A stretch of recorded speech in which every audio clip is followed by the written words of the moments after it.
baper, biar nggak gampang marah. Wal haya, dan malu. Ya, malu juga sama ya. Malu ini adalah salah satu sifat Rasulullah SAW. Malu ini kadang ada yang menyalahartikan gitu. Kadang ada yang malu untuk berbuat baik. Ya salah. Mau berbuat baik tapi malu gitu. Saya pengen sedekah misalnya. Saya pengen sedekah. Malu takut kelihatan orang. Ya biarin aja, kalau kelihatan orang nggak masalah gitu. Saya mau kurban gitu misalnya.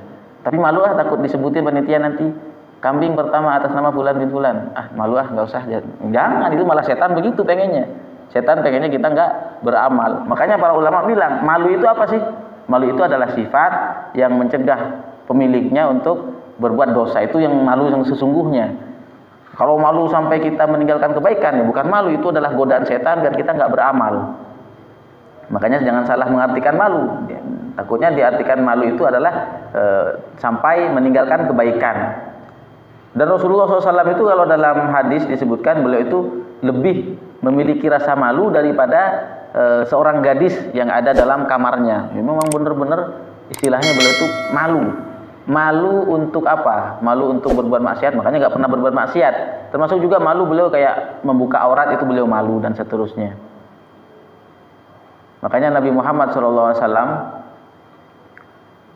pernah suatu hari Nabi Muhammad di dalam rumah beliau dan keluarga beliau gitu kan, ada yang ketok pintu.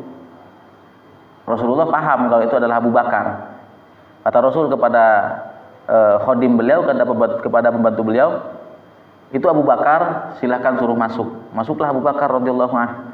Ketika itu posisinya sarung Rasul itu kesingkap, jadi lutut beliau kelihatan. Dibiarin oleh Rasulullah SAW. Masuklah Abu Bakar. Habis itu ngobrol-ngobrol, nggak lama kemudian ada ketok pintu. Rasul tahu juga itu adalah Umar. Kata Rasul kepada khodimnya, pembantu beliau, bukain pintu, itu Umar, suruh masuk. Masuklah Umar. Sama, lutut beliau masih kelihatan, dibiarin oleh Rasulullah SAW. Masuklah yang ketiga Utsman.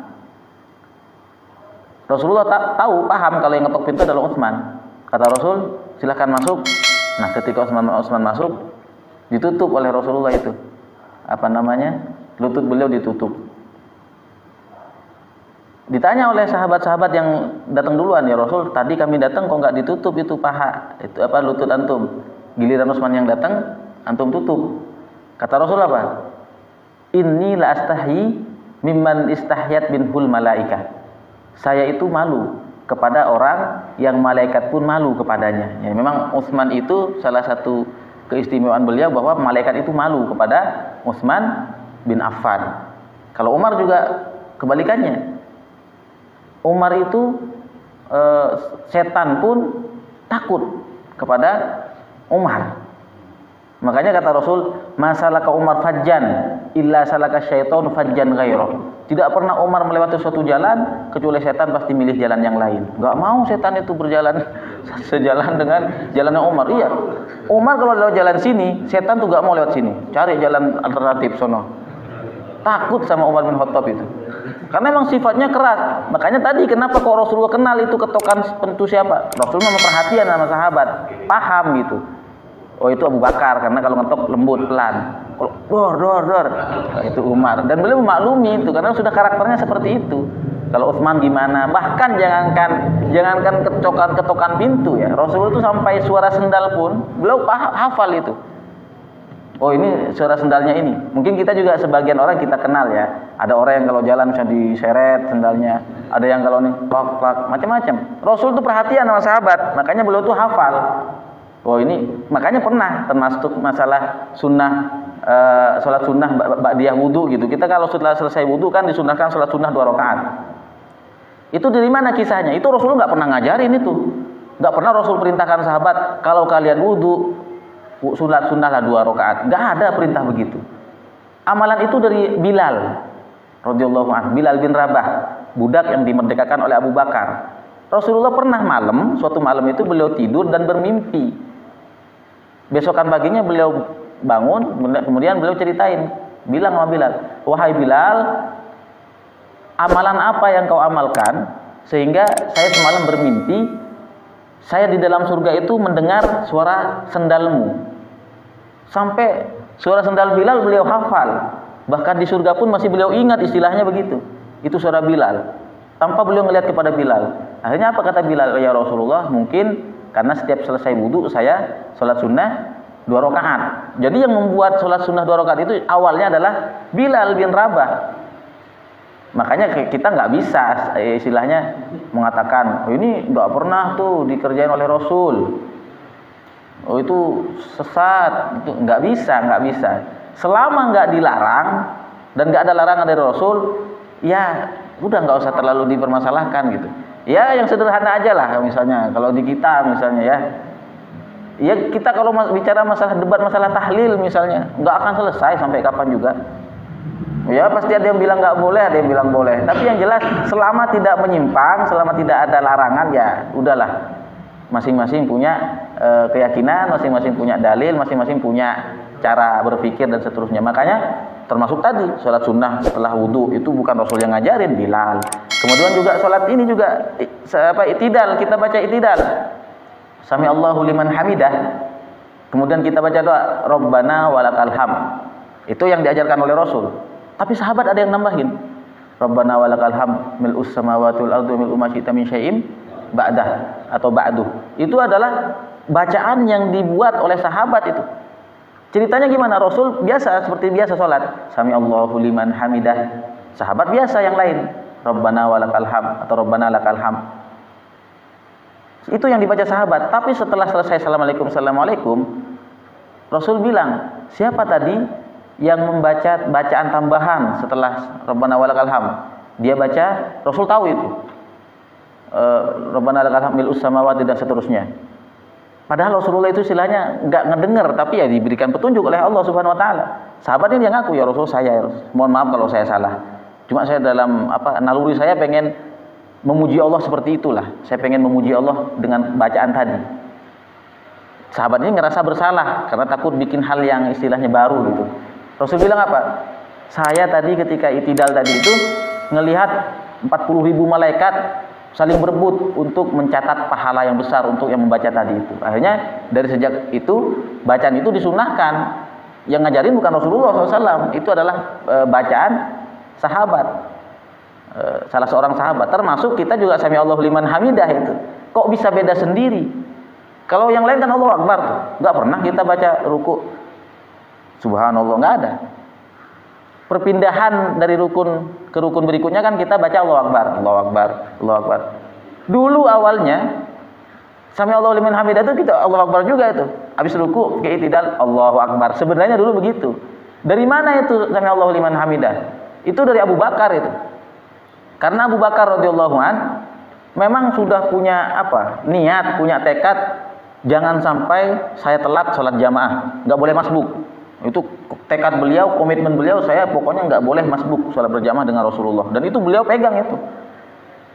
Sehingga pernah sholat duhur, suatu hari pernah sholat duhur beliau ada keperluan yang sangat mendesak dan juga jadi luar niat beliau lah. Singkat cerita beliau itu sudah berusaha gimana caranya biar nggak telat sholat berjamaah dengan Rasulullah, nggak masbuk. Akhirnya beliau itu buru-buru, Rasulullah udah sholat, biasanya beliau di sop pertama di belakang Rasul. Beliau tuh di belakang. Karena udah mau telat. Rasulullah itu sudah ruku. Udah lagi posisi ruku dengan para sahabat. Abu Bakar baru masuk sholat. Kan kalau dalam hadis itu, man adrokar ruku, faqad adrokar rok'ah. Barang siapa yang dapat rukunya imam, maka dia sudah dapat rokaat itu. Makanya kalau kita masih sempat ruku bareng imam, berarti rokaat itu kita dapat. Artinya Rasulullah lagi ruku nih, Abu Bakar baru datang.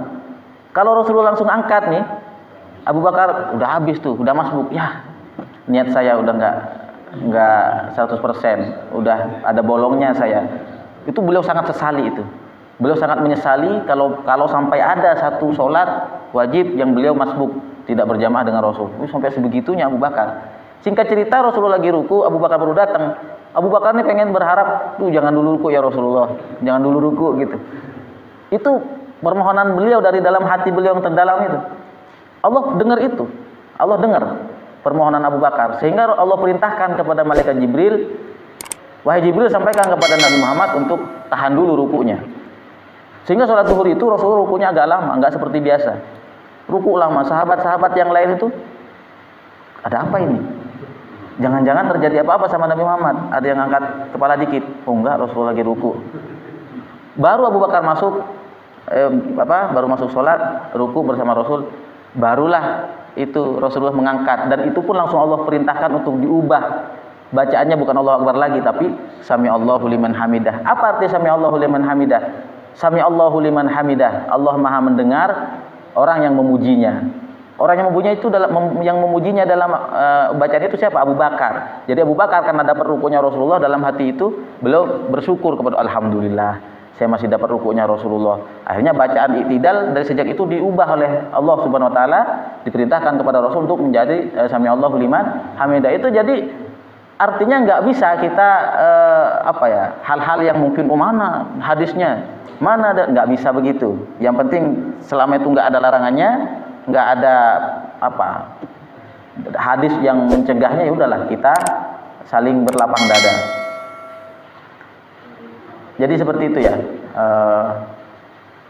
Tadi masalah malu. Bagaimana sifat malu Rasulullah Shallallahu Alaihi Wasallam.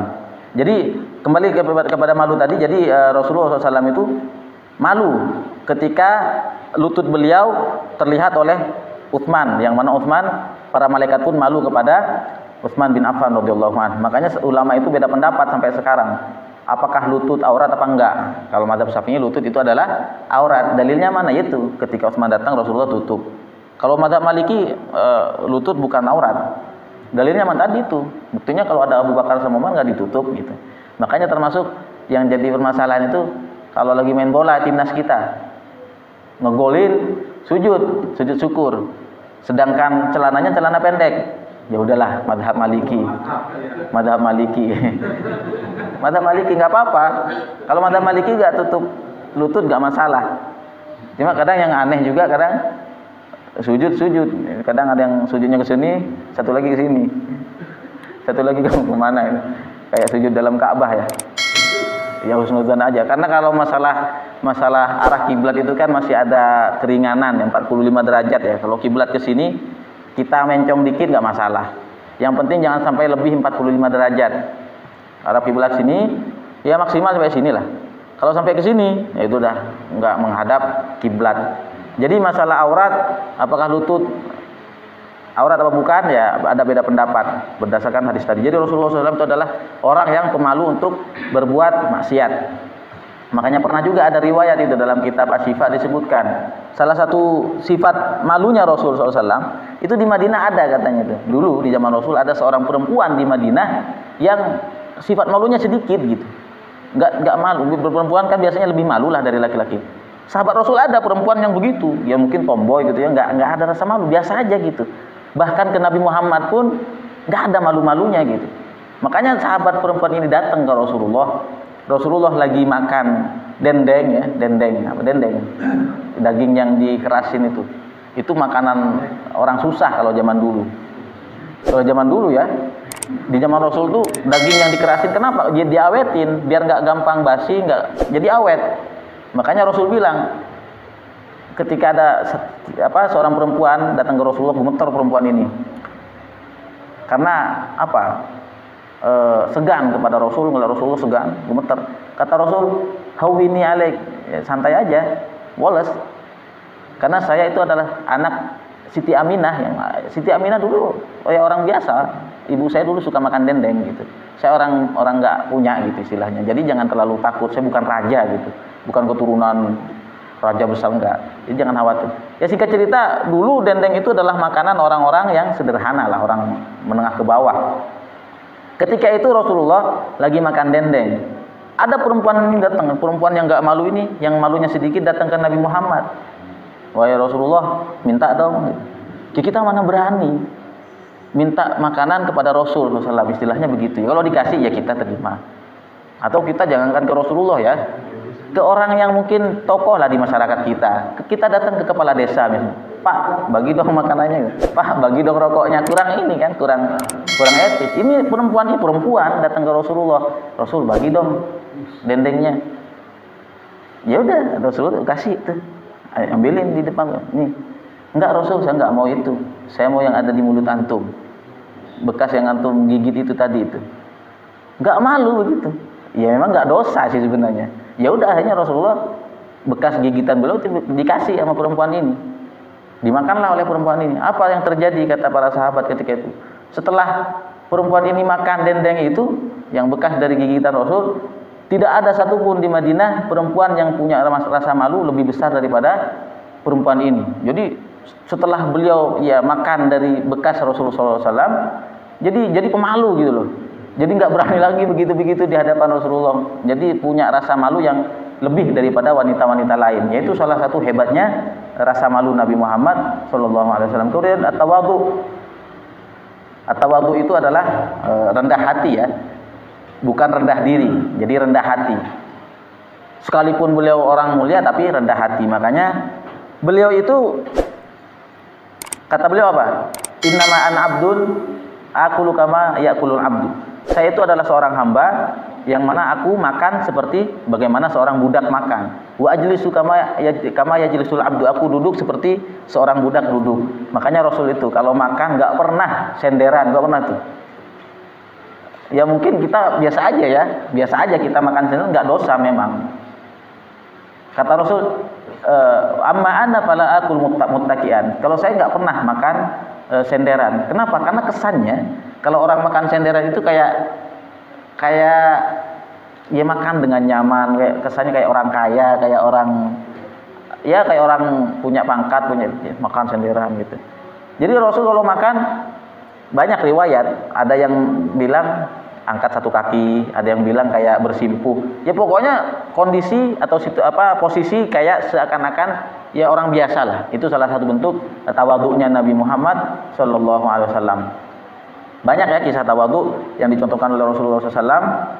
Insyaallah mungkin nanti akan kita lanjutkan di pelajaran yang akan datang atau pertemuan yang akan datang.